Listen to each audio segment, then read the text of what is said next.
y a todos los que habéis venido. Y bueno, cualquier duda o lo que sea me decís. Planteando un poco qué quería contar, en agosto, que fue cuando me pidieron que definiera un poco qué vamos a contar, pues estuve pensando qué podía ser interesante. Y quería hablar del desarrollo y del impacto. Del desarrollo para ver dónde estamos, y ahí quiero hacer referencia un poco a lo que han hablado mis compañeros antes, porque no sé si os habéis fijado, Rosalía, cuando ha dado datos, ha dicho que hay 10 gigas de capacidad, pero hay aproximadamente 0 gigavatios, porque estamos hablando de muy pocos megas en marcha. ¿Vale? Entonces, ¿cuál es la situación? Que se puede desarrollar almacenamiento, pero que no es solo todo lo que reluce. Entonces, ¿cuáles son las claves del desarrollo? Pues si nos vamos a ver el mundo, ¿dónde hay desarrollo de almacenamiento energético? Pues donde hace falta, donde hay una elevada penetración de renovables y además hay una remuneración para estas renovables. Pues al final, esto lo estamos viendo pues, en Estados Unidos en algunas regiones, en Texas, California, en Australia, en UK. ¿Qué otras características tienen? Pues redes de distribución bastante menos fuertes que las que tenemos nosotros. Pero ¿qué pasa? Que por muy buenas que sean nuestras redes o muy variable que sea nuestro mix energético, todo tiene un fin. Y entonces estamos ya en una penetración de renovables que empieza a dificultar las cosas y empieza a ser necesario el almacenamiento. Pero al final no solo es la necesidad de almacenamiento, sino también que haya una regulación y que haya un marco en el que se pueda desarrollar. En función de los países, pues está la obligación, tasas, he hecho la traducción con las tax americanas directamente. Estamos hablando de que hay una reducción de impuestos en el desarrollo de almacenamiento, estamos hablando de diferentes medidas. Y ¿qué tenemos en España? Pues que tenemos una elevada penetración de renovables. Estamos hablando de más del 50% de producción renovable el año pasado. Queremos un 74% en 2030. Mucho más si se aprueba el nuevo PNIEC, seguramente. Entonces, al final, pues ya tenemos los síntomas. Tenemos una producción renovable que no es gestionable, que empieza a dar problemas, los desajustes entre oferta y demanda, las caídas repentinas de producción. Rosalía nos ha dicho que hay una proyección de picos de 8.000 megavatios de subida y bajada. A mí me suena difícil de gestionar, yo no trabajo en eso, pero me parece cuanto menos complicado. Y todo eso está muy bien, necesitamos almacenamiento, pero es una condición necesaria pero no suficiente, porque necesitarlo no hace rentable un proyecto y al final estamos en un mercado libre en el que son los promotores los que desarrollan el almacenamiento. El Gobierno español lo considera fundamental.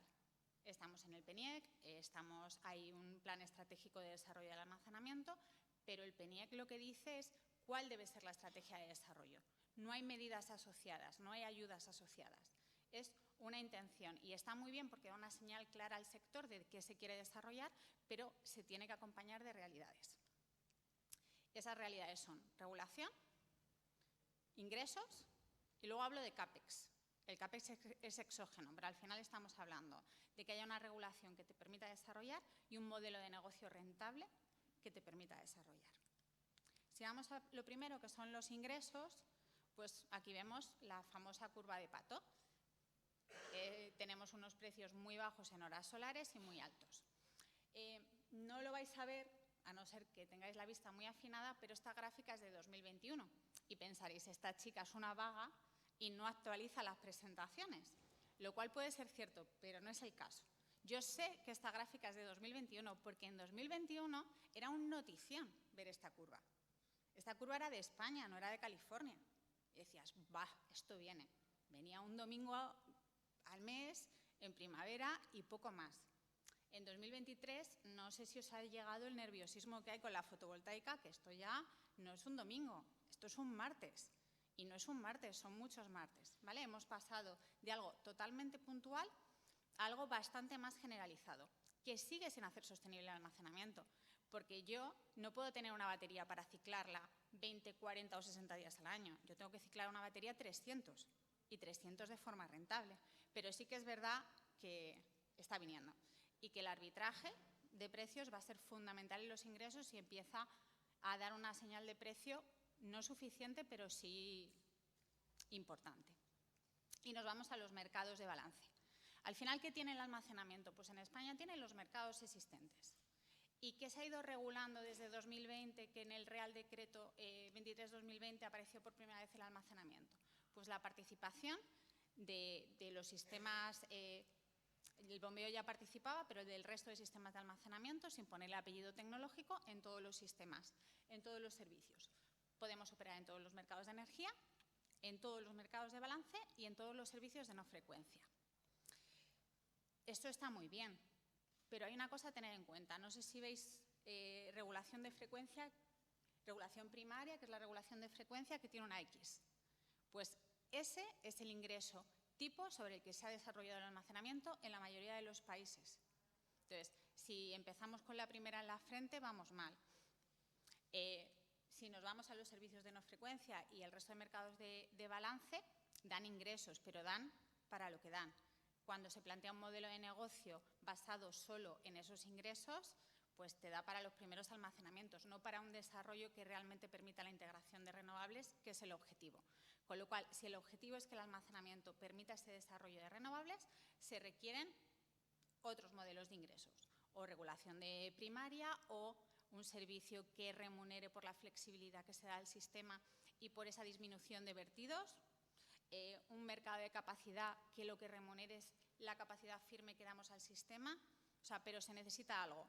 Aquí he puesto las ayudas, lo he puesto como excepcional. Yo no creo que se va a desarrollar a base de ayudas el sistema eléctrico español. Está muy bien para empezar a montar una tecnología, pero pasado esos primeros años lo que tiene que haber es una remuneración constante que lo que haga es que el almacenamiento que se ponga sea el que sea coste efectivo para el sistema. Y con ayudas eso empieza a ser difícil porque es muy difícil de calibrar. CAPEX.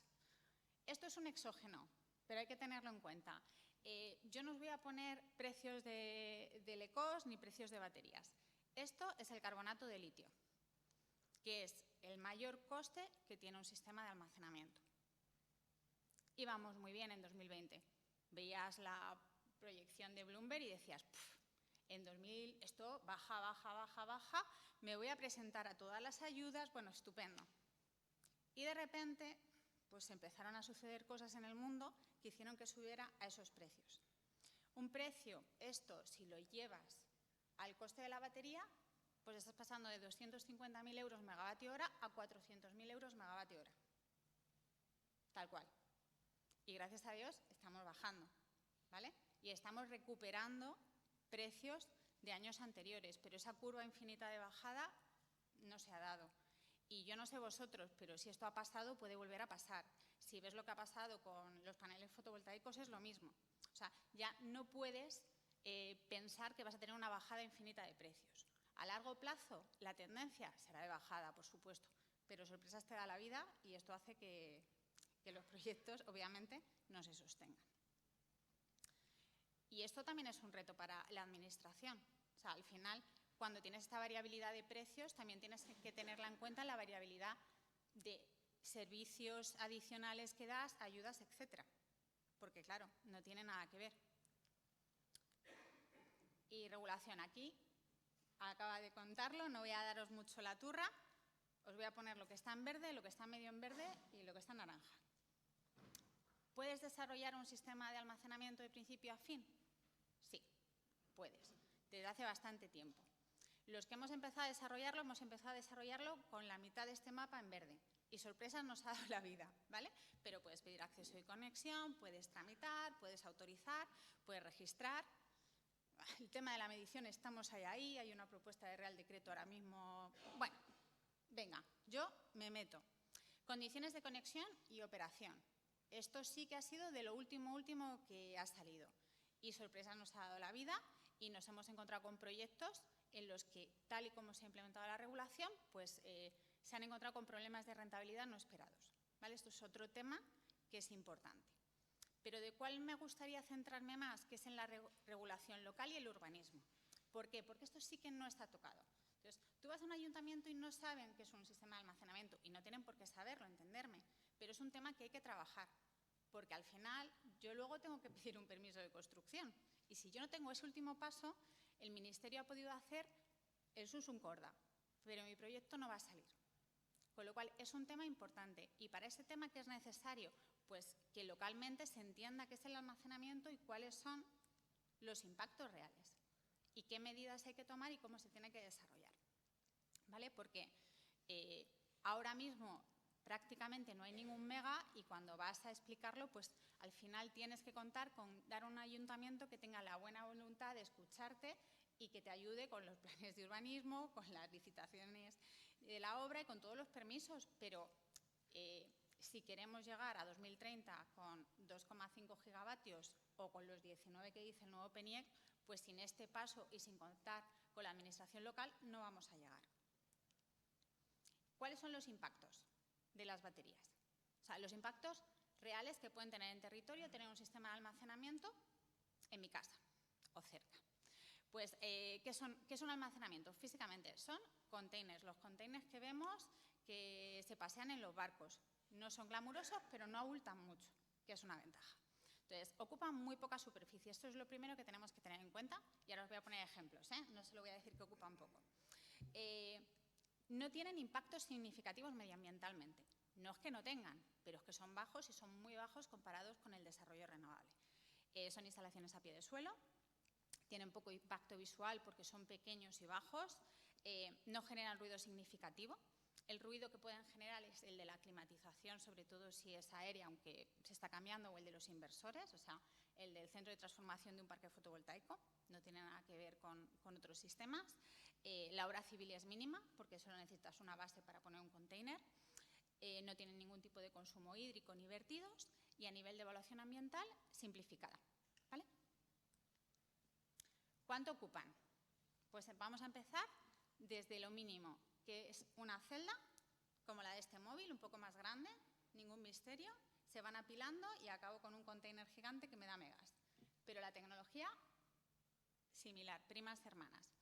Pues si yo, de esos 0,15, 0,2 megavatios hora por metro cuadrado, que para vosotros no significan nada y para mí tampoco, porque eso es un poco difícil de tangibilizar, lo voy pasando a un rack, luego lo paso a un container. Al final, que tengo un container 20 pies. Están los contenedores grandes de 40, los de 20 la mitad. Eso tiene 2,5 megavatios y la mayoría de los proveedores de desarrollo ya te están dando 5 megavatios hora en un container de 20 pies. Esto ya es mucha energía en muy poquito espacio. Y os pongo un ejemplo. Un proyecto de 50 megavatios hora ya es un señor proyecto. Pensar en un proyecto de 25 megavatios, 2 horas, tiene entre 10 y 20 containers en función de si cojo la tecnología actual o la que se está desarrollando ahora, que te duplica la densidad energética. Pues al final estoy hablando de entre 150 y 300 metros cuadrados en containers. Pero yo no pongo solo el container, tengo que tener espacio para hacer el mantenimiento, tengo que instalarlo con un camión. Lo voy a multiplicar por 10, para que no me digáis que ajusto. Estoy entre 30 y 60 metros cuadrados por megavatio hora. Es nada. Y este es el ejemplo. Este es un sistema real, de una fotovoltaica, y eso que os marco y os amplío es cuánto ocupa el sistema de almacenamiento versus la subestación colectora, ¿vale? Es una fotovoltaica de 50 megavatios y estoy hablando de un sistema BESS de 20 megavatios y ocupa el 0,21% de la superficie, ¿vale? El impacto real de un sistema de almacenamiento en suelo es muy pequeño. Otro ejemplo, este es un ejemplo un poco extremo. 30 megavatios frente a 400 megavatios hora. Es un proyecto real, pero no es un proyecto tipo, ¿eh? Pero para que vierais un ejemplo en el que hay un montón de capacidad versus potencia. Tiene un ratio de 25 metros cuadrados, que no es nada, ¿vale? Entonces, este es un proyecto completamente normal, ¿vale? 55 y se puede llegar ya hasta 25, que son proyectos ambos reales. Más temas. ¿Cuáles son los impactos? Pues aquí depende de cuál es la configuración que yo tengo en el almacenamiento, porque el almacenamiento puede ser un sistema standalone, es solo el almacenamiento conectado a red, o puede estar hibridado. Y ahí te cambian un poco las cosas. Entonces, si tenemos un sistema standalone, tiene una evaluación ambiental simplificada, un nivel de impacto bajo, tecnología, el impacto también es bajo, y el terreno. Pues el terreno ahí ya llegamos al depende de dónde lo coloques. Lo que tienes es todo lo anterior para ver qué impacto tiene en el territorio. Y el ruido bajo. Si estás haciendo una hibridación con planta en una generación nueva, pues al final el impacto mayor será de tu planta eólica o tu planta fotovoltaica. Está claro, porque en relación tamaño no tiene nada que ver. Si estoy hibridando con una existente, pues si hibrido y mi almacenamiento está en otra ubicación, pues tendrá el impacto que tenga. Pero, por ejemplo, si estoy hibridando en una instalación existente, ¿cuál es el espacio? El impacto, prácticamente ninguno, ¿vale? Con lo cual, estamos hablando de que en general el impacto es bajo, pero además en función de cuál sea la configuración puede ser realmente bajo, ¿vale? Más temas. Por ejemplo, configuración standalone. Esto es un ejemplo de un proyecto también. ¿Qué buscan las configuraciones standalone? Pues como es una conexión directa a red y ya hemos dicho que muy rentable los proyectos todavía no son, ¿qué intentas? Minimizar costes. Eso implica estar cerca de la subestación para tener menos costes de transporte y menos pérdidas. ¿Vale? Esto implica que los proyectos standalone están buscando desarrollos cerca de instalaciones, de subestaciones, en las que a veces hay suelo industrial y a veces no. Entonces, ahora mismo el problema que tiene es que en un montón de comunidades autónomas no hay forma ni hacer una declaración de utilidad pública ni hacer un urbanismo. Entonces, al final muchas veces tienes que colocarte en un suelo industrial y el suelo industrial es muchísimo más caro, ¿vale? O en determinadas comunidades autónomas, que es que tienes que ir a un suelo industrial pero no puedes estar cerca de nadie, con lo cual ya es imposible el desarrollo. Entonces, al final, este último paso, que la gente se salta, es muy importante. Entonces, se tiene que desarrollar a nivel local cuál es la figura que tiene el almacenamiento para este paso final de instalaciones. Este es otro ejemplo que os quería poner de un sistema en AC, que es el que os he contado antes, para que lo podáis comparar con este sistema que es en DC. AC-DC, que es el tipo de conexión. El almacenamiento puede compartir el inversor o no. En este caso, si comparte el inversor, lo que tiene son containers repartidos al lado de la fotovoltaica. Entonces, quiero decir, todo el desarrollo que se hace en hibridación, al final el almacenamiento es poco más que ampliar la subestación a nivel de impacto medioambiental, o a nivel de suelo o a nivel de desarrollo, ¿vale? Este es otro ejemplo, tampoco os quiero... Este es, por ejemplo, una fotovoltaica existente dentro de la poligonal o una fotovoltaica nueva que se tenga que hacer fuera de la poligonal, ¿vale? Pero lo que estamos hablando, por contextualizarlo, son proyectos que son muy pequeños comparados con el desarrollo de renovables, que pequeños no significa que no seamos importantes, solo que abultamos poco, ¿vale? Y esto es lo que os quería contar.